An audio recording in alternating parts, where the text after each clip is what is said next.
Ahab became the king of the northern kingdom of Israel. He was a wicked king, more than all those that had come before him.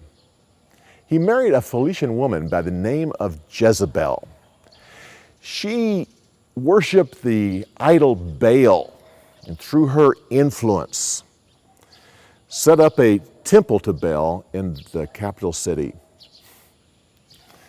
The prophet Elijah came to Ahab and said, "Thus saith the Lord, because of your wickedness, it will not rain in Israel until I give the command." God then said to the prophet that he was to go to a certain brook. The Lord said, "I have already told the ravens to bring you food." Elijah went to the brook, and sure enough, every morning and every evening the ravens came and brought him food. The famine was severe in the land, and eventually the brook dried up. Then the Lord said, "Go to a city named Zarephath, and there I have selected a widow who will provide for you." So Elijah went to Zarephath, and there he saw a widow gathering wood. He said to her, please go get me some water." She turned to get the water, and then he called after her, and with the water, "Bring me a little bit of bread." She turned to the prophet and said, "I don't have any bread, but I have a little flour in the bowl and a little oil in the jar, and I was gathering these sticks to make a fire so that I could make some bread, and then my son and I were going to eat it and then die." The prophet said, "Make the bread, as you have said, but when it is done, first give me some. Then you and your son can have the rest.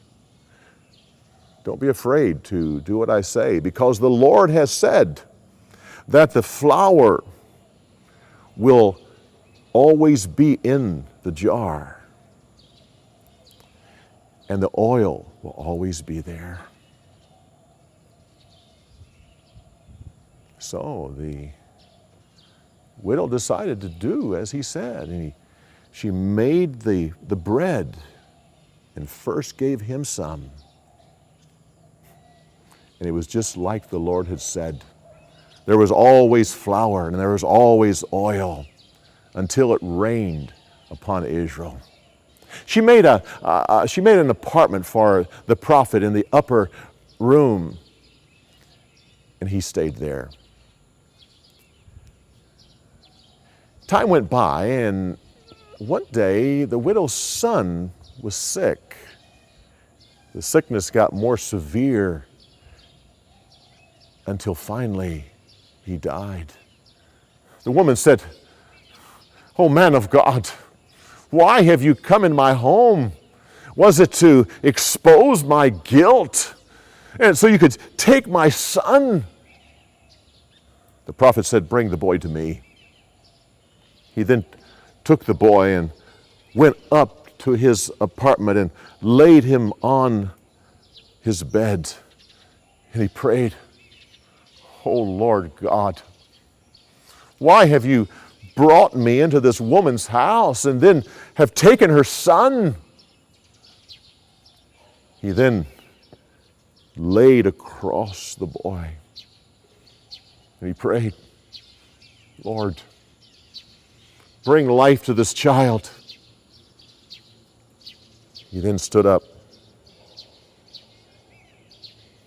He laid back down across the child and said, "Oh Lord God, bring life to this child." He then stood up.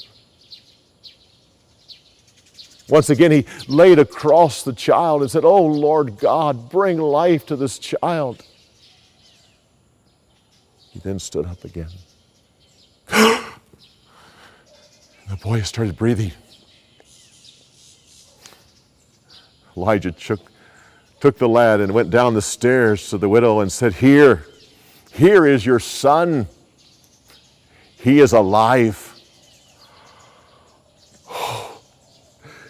She said, now I know that you are the man of God, that God's words are in your mouth.